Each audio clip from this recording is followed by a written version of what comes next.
పరిశుద్ధ గ్రంథములో నుండి దేవుని నియమమును గురించి తెలుసుకుందాం. గలతీ పత్రిక 5వ అధ్యాయము 22-23 వచనం చదువుకుందాం.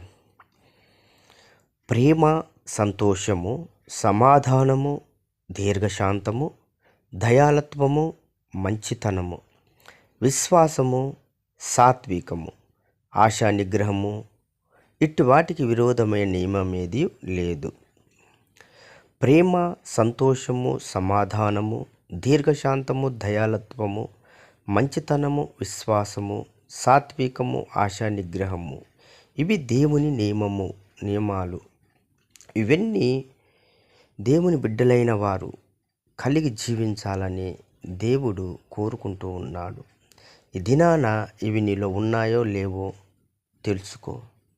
దేవుడైతే తెలియజేస్తూ ఉన్నాడు. ఇవన్నీ నువ్వు కలిగి జీవిస్తే నువ్వు ధన్యుడివే. లేకపోతే ఇవి నీలో ఉన్నట్లుగా నువ్వు సంపాదించుకో అని దేవుడు కోరుకుంటూ ఉన్నాడు. ఎందుకంటే ఇవన్నీ దేవుని నియమాలు. ఎవరైతే దేవుని నియమాలు నేర్చుకుంటారో, అనేక మందికి నేర్పిస్తారో వారు ఆశీర్వాద పొందుకునేవారుగా ఉంటారు.